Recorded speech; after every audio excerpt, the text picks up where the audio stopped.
Bismillahirrahmanirrahim.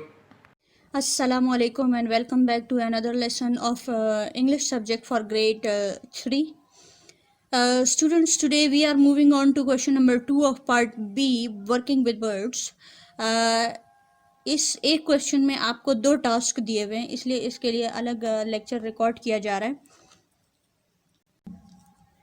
Number 1 जो इसमें task है वो है match the following and use them in sentences of your own. मतलब पहले आप इसको मैच कर लेंगे और मैच करने के बाद आप इसको वर्ड सेंटेंसेस के तौर पर अपनी नोटबुक में लिखेंगे. तो पहले तो इसको मैच करना है और उसके बाद सेंटेंसेस बनाने. पहले एक बात मैं आपको बता दूं कि ये सिमिलीज हैं. सिमिलीज ये होता है कि जब हम किसी चीज़ को किसी चीज़ की तरह बताते हैं, मतलब वो इतना नाजुक है जैसे फूल. मतलब लड़कियों के लिए ये कहा जाता है कि ये लड़की ऐसी नाजुक है जैसे फूल. या फिर माँ अपने बच्चे के लिए जब कहती है कि ये मेरा बच्चा चांद जैसा खूबसूरत है, तो चांद जैसा, तो ये सिमिलीज होती है. ठीक है, तो यहाँ पर इन्होंने कुछ वर्ड्स बताए हुए, कुछ सिमिलीज बताई हुए कि as dry as a bone, हड्डी की तरह खुश्क. ठीक है, हड्डी की तरह खुश्क, और हड्डी पे जैसे कुछ नहीं होता, वो बिल्कुल ड्राई हो जाती है, बहुत जल्दी ड्राई हो जाती है हड्डी. तो यहाँ पर as dry as bone, as dark as, आपको इनमें से कौन सा आंसर करेक्ट लग रहा है? गोल्ड सही है. As dark as gold no. As dark as night, ये बिल्कुल सही लग रहा है. एज डार्क एज नाइट, रात की तरह अंधेरा. ठीक है, रात की तरह काला. So as dark as night. As good as gold. अच्छा, गोल्ड जैसा गुड क्यों? क्योंकि गोल्ड को कभी जंग नहीं लगता. अच्छा, जंग ऐसी चीज़ है जिसकी वजह से चीज़ ख़राब हो सकती है, तो इसलिए gold is a good thing. As good as gold. ठीक है, as sweet as honey. As sweet as honey. अब डोंकी तो स्वीट होने से रहा. ठीक है, तो यहाँ पर स्वीट सुनने के लिहाज से नहीं है कि सुनने में कोई चीज़ स्वीट लगे. यहाँ पर टेस्ट से रिलेटेड बात है कि जायका किसी चीज़ का हनी जैसा स्वीट है. ठीक है, as hard working as a donkey. As hard working as a donkey. तो ये थे हमारी सिमिलीज. पहली सिमिली क्या थी? As dark as night. Very good. As dark as night. As good as gold. As good as gold. As sweet as honey. As hard working as a donkey. अच्छा, इन तमाम वर्ड्स को अभी हमने बल्कि ये वर्ड्स नहीं है, फ्रेजेस हैं. Phrases are combination of words which are not complete sentences. Phrases वो words होते हैं जब सारे words मिलकर कोई meaning तो दे लेकिन वो complete ना लगे. जैसे as dry as bone के लिए हमें कुछ ना कुछ चाहिए कि कौन सी चीज़ ऐसी है जो कि as dry as bone है. मतलब कहाँ इतना अंधेरा था कि जिसकी वजह से हम कहें कि वो मतलब वो जगह एज डार्क एज नाइट है, लेकिन वो जगह का नाम नहीं है, उस मतलब सिचुएशन का नाम नहीं है, और जस्ट ये कह दिया है कि एज डार्क एज नाइट. तो ये कंप्लीट सेंटेंस नहीं है. सेंटेंस हम उसको कहते हैं जो हमें पूरा समझ आ जाए. ठीक है, एज गुड एज गोल्ड, कौन सी चीज़ एज गुड एज गोल्ड, मतलब क्या, कौन एज गुड एज गोल्ड. तो अगर कोई मतलब पूरा सेंस होगा इसमें कि किसके बारे में बात हो रही है, किस चीज़ के बारे में बात हो रही है, तब जाके ये पूरा सेंटेंस बनेगा. अदरवाइज़ ये फ़िलहाल फ्रेजेस हैं, और फ्रेजेस में ये सिमिलीज़ हैं. सिमिलीज़ मैं आपको बता रही हूँ कि किसी भी एक चीज़ को दूसरी के साथ कंपेयर कर रहे हो तो उसको सिमिली कहते हैं. Now it's the time that we start writing in our notebook. Okay. You will write the question in these lines. Match the following and use them in sentences of your own. इसके बाद जब हम word sentences शुरू करेंगे तो word sentences का ये होता है कि हम एक वर्ड होता है और उसका सेंटेंस बनाते हैं तो दरमियान में लाइन लगा लेते हैं। लेकिन यहाँ मसला ये कि हमारे पास पूरी एक फ्रेज़ है। फ्रेज़ हम एक साइड को लिखेंगे तो सेंटेंस के लिखने की जगह नहीं बचेगी, सेंटेंस लिखेंगे तो फ्रेज़ के लिखने की जगह नहीं बचेगी, और मतलब काफ़ी रफ सा वर्क लगेगा। तो मैंने सोचा है कि हम इसको ऐसे करें कि हम एक लाइन में अपना फ्रेज़ लिखें और फिर उसी को अगले लाइन में सेंटेंस में यूज़ करें। कैसे करना है मैं भी आपको करके बताती हूँ। एज डार्क एज नाइट, ये हमारा सेंटेंस है।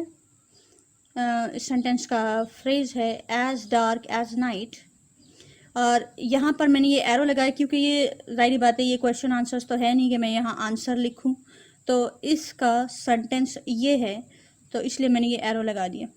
ठीक है, as dark as night the castle was as dark as night, the castle was as dark as night. एक सेंटेंस कंप्लीट होने पर आप फिनिशिंग लाइन ड्रॉ करेंगे और उसके बाद आप नेक्स्ट सेंटेंस की तरफ मूव ऑन करेंगे। जैसा कि अब मैं लिखने लगी हूँ as good as gold, as good as gold, my friend is as good as gold, my friend is as good as gold. हमेशा साथ निभाने वाला, कभी साथ ना छोड़ने वाले दोस्त के लिए हम ये वर्ड यूज़ कर सकते हैं कि he is as good as gold. जैसे मैंने आपको बताया कि गोल्ड को कभी रस्ट नहीं लगता, कभी उससे जंग नहीं लगता, तो कभी ख़राब नहीं होता, और जब ख़राब नहीं होता तो मतलब वो चीज़ कभी मतलब ज़ाया नहीं होती, कभी छोड़ के नहीं जाती, तो इसीलिए एज गुड एज गोल्ड। अच्छा, किसी भी चीज़ के लिए भी आप ये यूज़ कर सकते हैं, लेकिन ज़्यादा अच्छा इसके साथ लगता है my friend is as good as gold या my father is as good as gold, our teacher is as good as gold, anything can replace this word my friend की जगह आप कुछ भी लगा सकते हैं, बट इसको इस सेंटेंस का कंप्लीट होना ज़रूरी है। अच्छा, याद रखा करें कि कुछ बच्चे इज़ लिख के एज़ भूल जाते हैं लिखना, कभी एज़ लिखते हैं तो इज़ लिखना भूल जाते हैं। तो my friend is as good as gold, आपने दोनों वर्ड्स यूज़ करने हैं, इज़ भी यूज़ करना है और एज़ भी यूज़ करना है, और एज़ 2 मरतबा यूज़ होगा, ये नहीं है कि मुझसे मिस्टेक हुई है, मिस्टेक नहीं हुई है मुझसे, ये 2 मरतबा ही आएगा। ठीक है, my friend is as good as gold, as sweet as honey. हमारा नेक्स्ट जो सिमिली है, जो नेक्स्ट हमारी फ्रेज़ है वो है एज स्वीट एज हनी। अच्छा, इसके बारे में अक्सर जब हम बच्चों को कहते हैं कि किसी चीज़ का नाम लिख के आपने लिखना है कि फ़लाँ चीज़ एज स्वीट एज हनी है, तो कभी कभार बच्चे लिख देते हैं कि honey is as sweet as honey. ऐसा कुछ नहीं लिखना। आप किसी और चीज़ के बारे में कह सकते हैं, जैसे आपको कोई फ्रूट आप खा रहे हो और वो आपको इंतहाई मीठा लगे, तो आप कह सकते हो कि this mango is as sweet as honey. ठीक है, ये आम तो इतना मीठा है जैसे शहद है। मतलब कभी कभार मेलन बहुत ज़्यादा मीठा आ जाता है बाय चांस, तो कह सकते हैं कि this watermelon is as sweet as honey, या this apple is as sweet as honey. किसी और चीज़ को आपने हनी के साथ कंपेयर करना है। यहाँ पर आपने हनी को नहीं लिखना कि honey is as sweet as honey. ठीक है, आपने कोई और, अच्छा हनी तो जानते हैं ना, ये शहद को कहते हैं। शहद को शहद की तरह मीठा नहीं कहा जा सकता। ठीक है, किसी और चीज़ को शहद की तरह मीठा कहा जा सकता है। This mango is as sweet as honey. This mango is as sweet as honey. This mango is as sweet as honey. अच्छा, आप मैंगो की जगह दिस एप्पल भी लिख सकते हो, दिस वाटरमेलन भी लिख सकते हो, कोई भी चीज़ लिख सकते हो, लेकिन दोबारा हनी नहीं लिखना। ठीक है, let's move on to the last phrase which is as hard working as a donkey. Match the column और सेंटेंसेस के बाद जो नेक्स्ट क्वेश्चन है हम इसी वीडियो में जिसको सॉल्व करने जा रहे हैं वो है learning about language, part C, learning about language. Complete the following sentences in your own words. अच्छा, यहाँ जो क्वेश्चन है उन्होंने आपको जो सेंटेंसेस कंप्लीट करने के लिए कहे हैं, तो उसमें आपकी क्रिएटिविटी का यूज़ होना ज़रूरी है। आप अपनी क्रिएटिविटी इस्तेमाल करोगे इसमें। यहाँ कोई फिक्स आंसर नहीं है कि आपको पोइम में जो कहा था वही आंसर आना चाहिए। यहाँ पर पोइम से रिलेटेड कुछ भी नहीं, आपकी मर्जी जो आप इसमें लिखना चाहो, बट सेंटेंस का करेक्ट होना ज़रूरी है। सो आपकी मर्जी, आप लाइफ से रिलेटेड, अपनी लाइफ से रिलेटेड भी कुछ यहाँ लिख सकते हो, बट वो आपस में मैच होना चाहिए। पहला सेंटेंस है रॉबिन सैंग स्वीटली व्हेन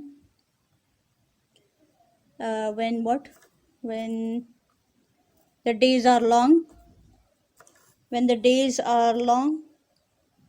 यहाँ sang है तो हम लिखेंगे this when the days were long। और कोई idea? Robin sang sweetly when we were young, जब हम छोटे थे। Robin sang sweetly when summer arrived, या summer set in, जब गर्मियाँ शुरू हुई। सो आई थिंक ये सही है, गर्मियाँ शुरू हुई। Robin sang sweetly when summer set in, सही है। सेट इन का मतलब है शुरू होना, लेकिन हर चीज़ के शुरू होने के लिए हम सेट इन नहीं कह सकते। सेट इन हम सिर्फ मौसम के शुरू होने के लिए कह सकते हैं कि summer sets in, winter sets in. अच्छा, रात शुरू होती है तो we say that night false, ठीक है। क्लास शुरू होती है तो हम कहते हैं क्लासेस कमेंस ऑन व्हाटएवर, जो भी डेट बताई जाती है, classes will commence on 4th April, may be 15 July. अच्छा, यहाँ पर जो नेक्स्ट हमारे पास सेंटेंस है वो है when autumn comes. When autumn comes, एक बात तो याद रखिए कि ये जो कम के साथ एस लगा हुआ है, कम्स, मतलब ये कोई रूटीन की बात कर रहा है कि जब भी खज़ां आती है तो क्या होता है? Leaves fall off the trees, leaves fall off the trees. अच्छा, ये जो कम्स है, अगर इसमें कम की जगह केम होता या कुछ और होता तो हम कुछ और डिसाइड कर सकते थे, अभी भी कर सकते हैं, लेकिन ये ज़्यादा सूट कर रहा है कि जब भी खज़ां आती है दरख्तों से पत्ते गिरते हैं।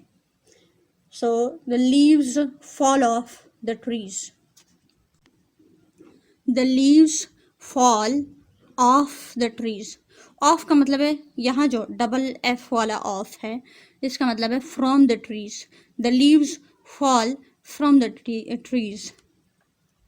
आई शैल गो व्हेन, मैं जाऊंगी जब। They invite us, I shall go when they invite me, जब वो मुझे बुलाएंगे। I shall go when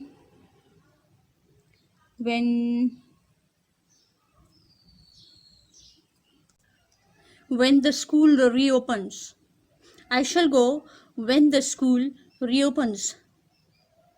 I shall go when they invite me, ये ज़्यादा सही है। अच्छा, I shall go when the school reopens, I shall go when the school reopens। When he returns, जब वो वापस आएगा तो क्या होगा?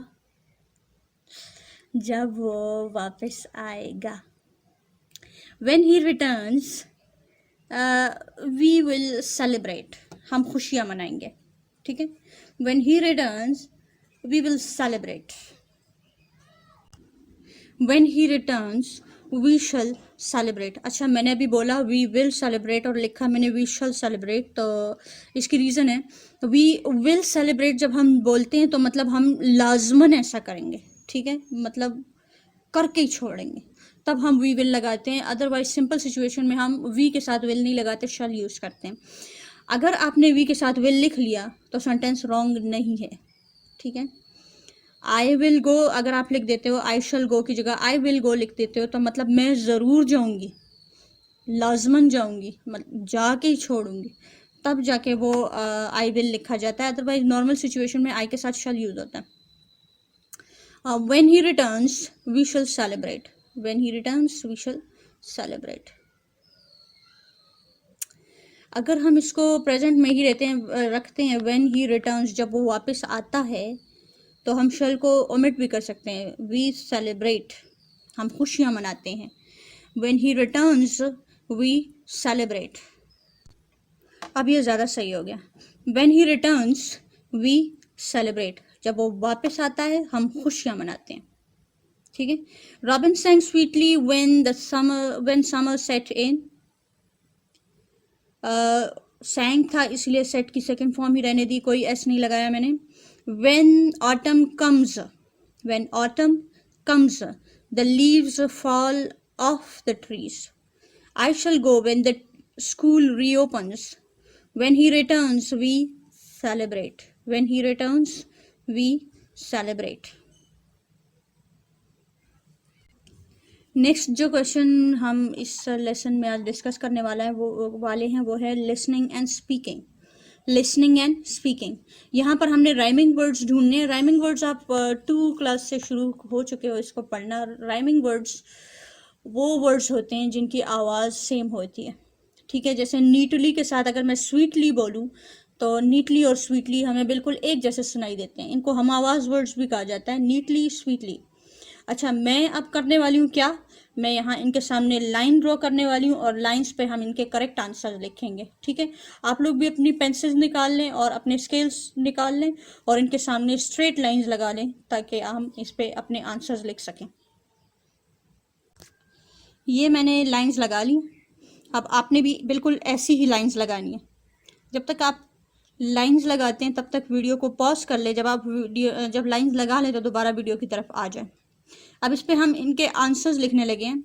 Neatly sweetly, banks thanks thanks, light might light might, hedge days hedge days.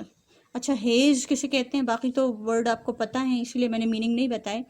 Hedge जो होता है, कोई चीज़ अगर क्लियर नज़र नहीं आ रही तो वो हेज नज़र आ रही होती है, मतलब ब्लर नज़र आ रही होती है, तो उसके लिए हम ये वर्ड कहते हैं कि इट इज़ इन हेज। अच्छा, हेजल नज़र आ रही है। Roots fruits, roots fruits, rolled told, rolled told, dream seam, dream seam, few new, leather weather, leather weather, bore more, bore more, leap का वैसे डीप भी बन सकता है लेकिन हमने पॉइंट से आंसर देने हैं तो keep, leap keep, fair, fair का क्या बनेगा, हेयर। Okay, fair hair. अब मैं ये सारे आंसर्स इसके सामने लिखने लगी हूँ, आप भी अपनी पेंसिल रेडी रखें और लिख लें। Okay, these are the answers of all these words. Neatly sweetly, neatly sweetly, banks thanks, banks thanks, light might, light might, haze days, haze days, roots fruits, roots fruits, rolled told, rolled told, dream seam, dream seam, few new, few new, leather weather, leather weather, bore more, bore more, leap keep, leap keep, fair here, fair here। Okay, आज के लिए इतना ही काफ़ी है। आज का आपका homework है कि आप वो वर्ड सेंटेंसेस लिखेंगे और वर्ड्स ऑपोजिट, सॉरी सिर्फ वर्ड सेंटेंसेस। जो आपको फ्रेजेस और सेंटेंसेस मैंने आज करवाए हैं वो आपका होमवर्क है और आपने उनको अपनी नीट कॉपी में लिखना है और जिस तरीके से लिखने का कहा है उसी तरह आपने लिखना है। जैसे आप लोग वर्ड सेंटेंसेस लिखते हो दरमियान में लाइन ड्रॉ करके, वो तरीका नहीं अपनाना। आपने जिस तरीके से मैंने बताया कि आपने पहले फ्रेज़ लिख के उसके नीचे की लाइन में आपने उसका सेंटेंस लिखना है, फिर फ्रेज़ लिखनी है और फिर नीचे की लाइन में उसका सेंटेंस होना चाहिए। ठीक है, तो इस तरीके से आपने अपना होमवर्क करना है और नीट होना चाहिए, टाइडी होना चाहिए, बहुत खूबसूरत होना चाहिए, क्योंकि आप बेहतरीन बच्चे हो और बेहतरीन काम कर सकते हो। Have a nice day, wish you best of luck, Allah Hafiz.